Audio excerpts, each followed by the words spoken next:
Well, robocalls, we all get them. They hit an all-time high this year, and Nevadans got the brunt of the calls. Nevadans got the second most robocalls in the country last year.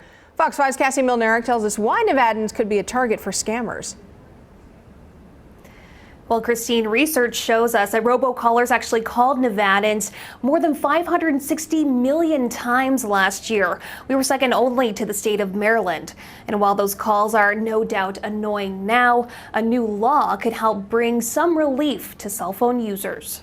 This call is from the Department of Social Security Administration. It happens to all of us. We hear our phone buzzing. You don't recognize the number. It's the same robocall you've heard over and over, but the caller just won't quit. Robocalling is a huge problem. Maddie Peterson is a researcher.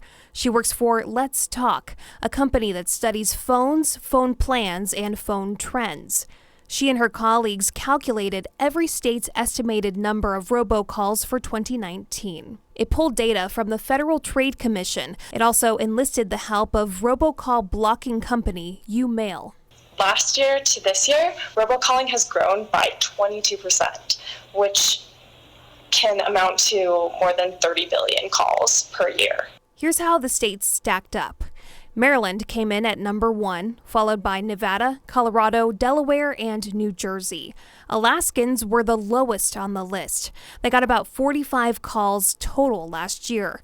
Nevadans got about 300. So why Nevada? Let's Talk has a few guesses. Credit card debt is one. Scammers see this as an opportunity to call people and then act like they're the ones who are collecting money, the credit card companies or the banks.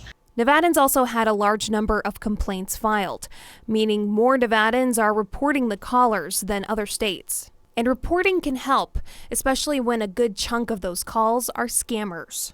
Cell phone users need to know that it's not only a risk inherent in having a cell phone, but also how to combat those, whether it's by just rejecting the call or calling and talking to their carrier and asking them which options are available to help stop robocalls, or even calling the FTC and filing complaints.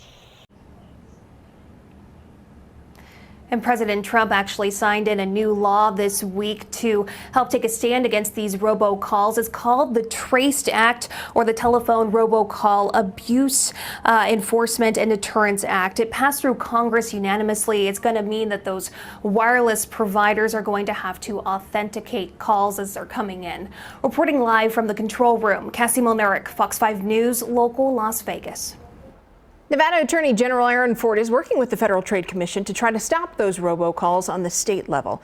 It's called Operation Call It Quits, to not only cut down on the annoyance, but to protect people, especially older Nevadans, from falling for the scams.